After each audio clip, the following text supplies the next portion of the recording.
रानि फैफिनदो नोङो सनिमा रानि सनिमा आबै फैफिनदो नै जोंबो फिसौखौ नोंनि फिसाखौ दुखु मोननानै गाफा मामि मामि होननानै आंनि न' खाथि जायो नालाय हरावबो खोनायो आङो फुङावबो खोनायो आङो जि जायगायाव फैदोंमोन बेयावहाय आङो बिथांमोननिफ्रायनो डिटेल्स मिथिना लागोन दा गामिनि मानसिफ्राबो बेयावहाय गासिबो दंफैजोबो आरो बयबो नै जिरायनानै दंफैजोबो दा आङो डिटेल्स गासैखौबो मिथिना लागोन नै नानिया बेनो ने ओरैबायदि अन्थाव बाथाव नै बिमाखौ गोसोखांनानै गाबगासिनो दङ दा उन्दै गथ' आरोना आहारखौनो नागाराखैमोन ने बोसोरनैल' जों नागाराखै खुलुमबाय आंनि नामा समिर बर' गामि मैगन थुरिबारि बांगालदबा पिसिडिसि चिरां डिस्ट्रिक्ट PS थालिगाउन post office Simlaguri pin number 783381 आंनि हिन्जावा थांनाय 27 तारिख बिस्थिबारनि 10 रिंगासो समाव न'निफ्राय सिरि ओंखारलांनानै रावबो खोन्थालाङा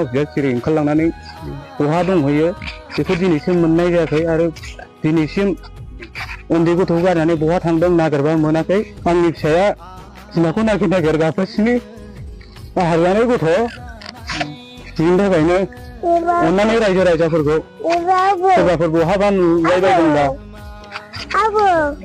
हमनानै दोननानै एसे खोन्थाहरलायलायो बिनि थाखायनो आं रायजोफोरखौ गुरै खावलायनाय जायो आरो आंनि हिन्जावा गावनि जि डकुमेन्टस आरो गावनि डकुमेन्टस आंनि एसे डकुमेन्टसफोरखौ लाना थांदों आरो जि मबाइलबो लाना खारदों आरो जि गाननाय जोमनाय फैसा थाखा फैसा बेफोरखौबो लाना थांदों बिनि थाखायनो रायजोफ्रा बहाबा नुयोबा हमनानै दोननो आं खावलायदों न'खराव माबाफोर नांलाय खमलायफोर समस्याफोर जादों नामा जानाया जायाखै जेबो ओमफ्राय ओरैनो नोंनि हिन्जावा दे खारबाय नोंनि हिन्जावा मालाबाफोर सोरजोंबाफोर फन रायलायनाय एबा गुबुन माबा मोनसे सन्देहफोर नों एसेसो हमनो हादोंमोन नामा ओरैनोथ' आंनि सन्देहआवथ' जेबो गैनाया गैया माने मालाबा आं एसे फंसे फंनै बुंबा नोंखौ गारनानै खारगोन नोंखौ हालाय हाफायनि खालामलांगोन बेबायदि आंनि खोथायाव बुङो नोंखौ नागिरबा मोनै खारलांगोन आं बेबायदि खोथाखौ सम सम गेजेर गेजेर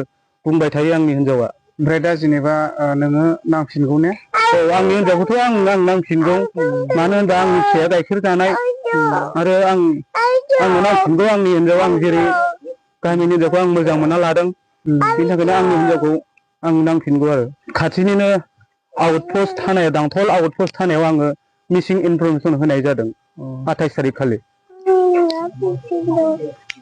दा ओरैहाय नै अन्थाव बाथाव बिमाखौ गोसोखांनानैहाय गाबगासिनो दं आरो ना मादैनि मा जायो होनदों फिसाजो असे फिसाजो ने असे फिसाजो आच्छा ओमफ्राय मादैया मा सानदों दायो जेनेबा दाथ' आङो फैफिनजानो लुबैदों बेखार खालिबो थांखालि आंनाव गालांनानै थांदों गथ'खौ आंबो खबर गैया जायखिजाया गथ'खौल' नोंनाव गालांनानै थांदों ने आंनावल' गालांनानै थांदों खिन्थाबोआखै आरो आच्छा माने गामिसेनि लेखा ने गामिसेखा खाथिनिनोखा आंबो ओमफ्राय मादैया एसेसो जेनेबा गुबुनफोरजों रायज्लायनाय मानाय आं खबर गैया बेखौ बिदि जेबो खबर गैया ने जि सुनो होननानै गारबोदों आरो ओमफ्राय नों गथ'खौ लाखिबाय ओमफ्राय आं लाखिनांबाय गथ'खौ दा गथ'आ बिमाखौ नागिरनानै गाबगासिनो मोनायावबो गाबो आरो उन्दुआ बिमाखौ गोसोखांना गाबबाय थायो बिमाखौ गोसोखांनानै गाबगासिनो गाइखेरखौनो नागाराखै गाइखेरबो नागाराखै बोसोरनैल' जादोंना ओमफ्राय दा फैफिनजानो लुबैदों जाहैबाय फैफिनजानो लुबैदों आङो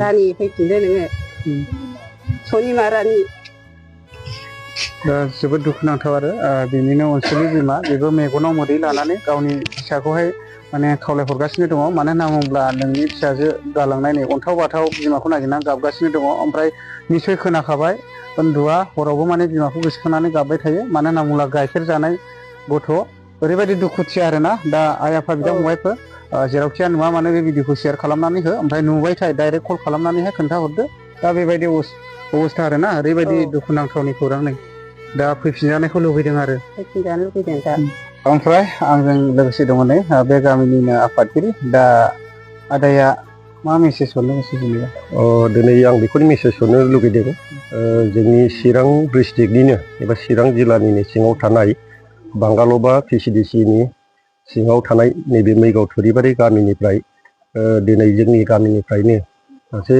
नैबे न'खरनि समिर बर'निनो आंगो बिसि सनिमा बर'आ थांनाय 27 थारिख बिस्थिबार फुंबिलि समनिफ्रायनो गोमानानै दं होननानै जोङो खबर मोनदों। दा बेखायनो जोंबो रायजोनि जानानै खावलायनो लुबैदों दि दिनै गोदान संसार जाफुनाय गथ'आ हरखाबै बे खारनायनियावहाय जों गोथौ दुखु मोननाय थादों। दा बेखायनो जोंबो खावलायदों दिनै जेनाखि खालांनाय हिन्जावसा बियो जाहाथे बहायबाफोर दङब्ला बहायबाफोर थाहैनानै दङब्ला जाहाथे गामैनो गाव फैफिननानै गावनि फिसायजों गोजोन संसारखौ जाफैफिनो। दा बिथां खारजानायनि जेनाखि उन्दैसा बियो 2 दानल' जादोंमोन, फिसाजोमोन 2 बोसोरल' जादों। दा एथ' उन्दै गथ'खौ दिनै गालांनायाव जों रायजो राजायाबो बेहाय एसे गाबखांनाय फैदों। मानोना दिनै एथ' उन्दैसा गथ'खौ गालांनानै दिनै मानि थाखाय हालाय हाफाय खालामलांदों जों बेखौनो खावलायनो लुगैदों। बहायबाफोर नोंसोर बिसि फिसाय सानैजों माबा मोनसे गोरोन्थि भुल बुजा-बुजि जानायावहाय दुखु मोननानै खारलांबायदोंबा अननानै जाहाथे फैफिनो, बे न'खराव फैफिननानै गोजो खुसियैहाय जाहाथे संसारखौ जाफैफिनो बेखौनो जोंबो रायजोनिफ्राय खावलायनाय थाबाय।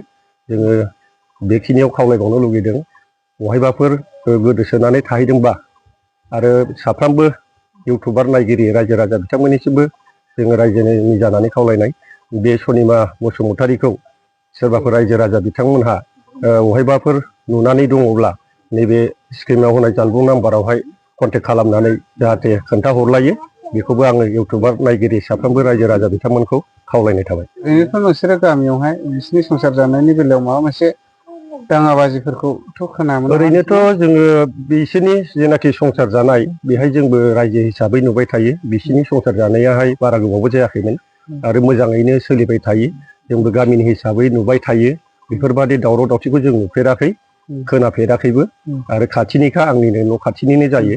आंबो दिनैसिमबो नुफेराखै। बेखायनो खावलायनाय जाहाथे सनिमा बसुमतारीया माबाफोर दुखु मोननानै खारदोंबा अननानै जाहाथे फिसायजोंहाय फैफिननानै गोसो खुसियै संसारखौ जाफैफिनो जों बेखिनिखौनो खावलायनाय थाबावबाय। सनिमा आबै फैफिनदो, नै जोंबो फिसौखौ नोंनि फिसाखौ दुखु मोननानै गाफा मामि होननानै आंनि न' खाथि जायो नालाय हरावबो खोनायो आङो, फुङावबो खोनायो।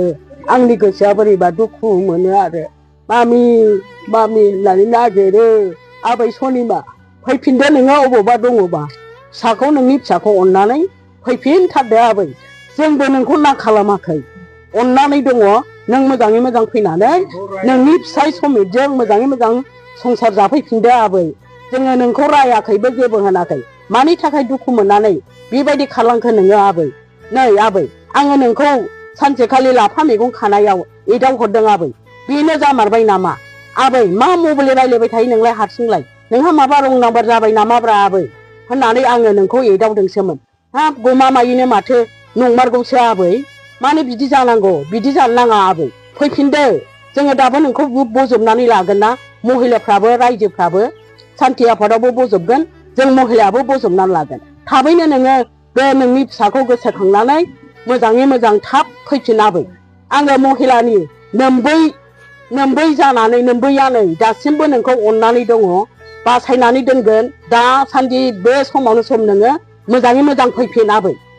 दा नै गामिनि ओरै आबैमोनाबो ओरैबायदि रिकुवेस्ट खालामफिनदों, मानो होनब्ला नोंनि थाखाय मेगनाव मोदै बोहैहोदों दै नै। नंगौ। मानो होनना बुङोब्ला नोंनि अन्थाव बाथाव गालांनाय गथ'खौ नायनानै सैज्य खालामनो हायाखै। मानो होनब्ला सानफ्रोमबो मामि फैफिन होननानै गाबो सानहर। दा गामिनिफ्राबो सैज्य खालामनानै थानो हायाखै आरो। दा नाय नोंनि अनसुलि बिमा मेगनाव मोदै लाना बेसेबां गाबगासिनो दङ। दा खावलायनाय थाबाय जेरावखिया थाया मानो आं बेवाय लिंसिगोन, बेवाय नोङो न' फारसे गिदिंनानै फैफिन आरो।